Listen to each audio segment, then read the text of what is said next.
need be, or she'll actually approach me and say, I know this is going to sound silly, but like, is this something to worry about? Or that's why I asked you about you and Dick talking in the room. Is it something to worry about? Or, I mean, this is when going to I sound doubt crazy, you, Eric, I approach you. But like, you played some chess with Zach, so are you, and I say, no, I'm not. And she says, okay, I believe you. That's fine. I just needed the reassurance for 5 seconds.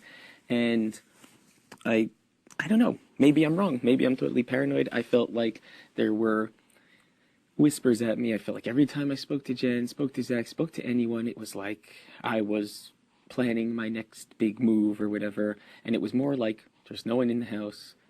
I felt a little bit on the outs of everything. And so I spoke to whoever was sitting in front of me,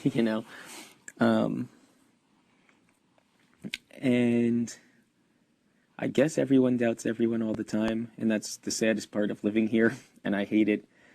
And I won't miss any of that for a second. I can honestly say, and this is going to sound ridiculous, there's not a single one of the other 13 people that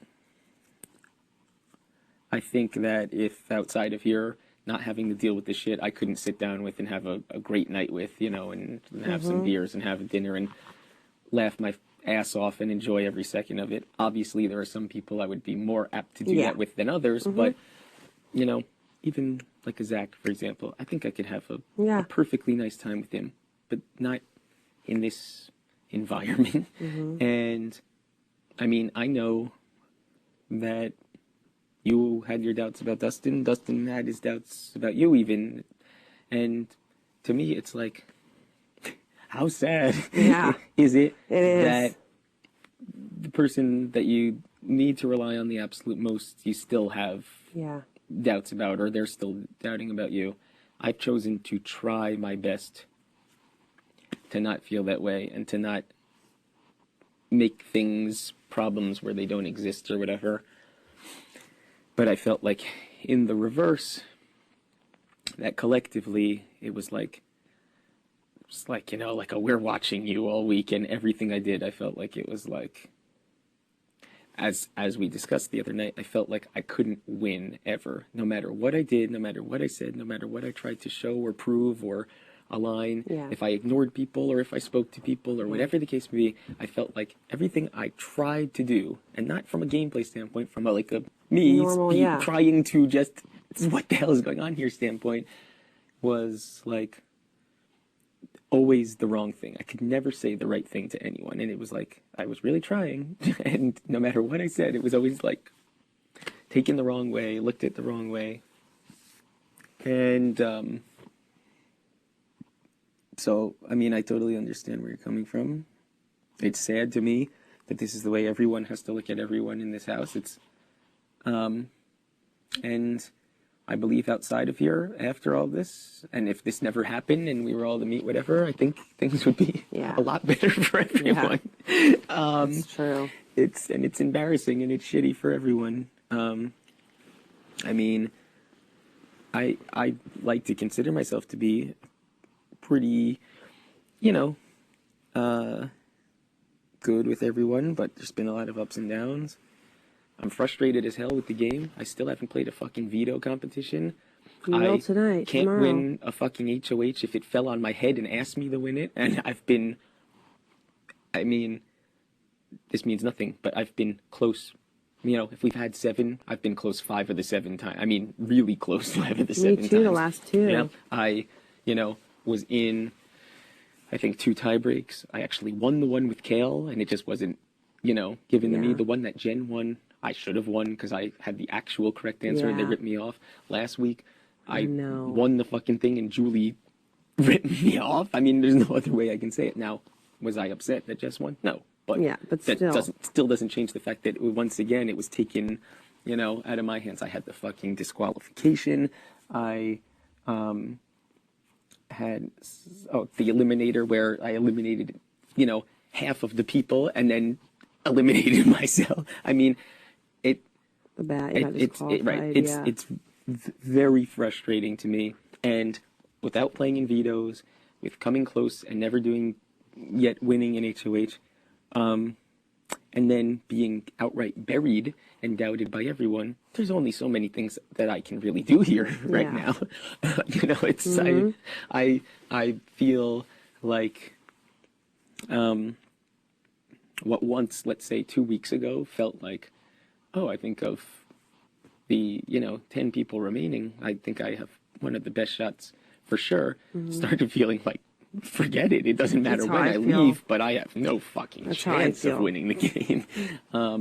And it changed my perspective a little bit, and it forced me to, I guess, go a little out of the box with things and say, well, this is not working.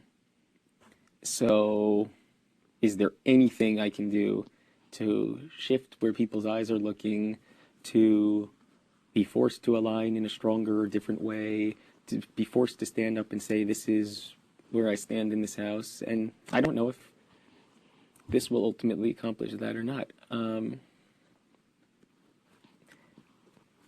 I said, only had the opportunity to speak to Jess out of us beforehand, which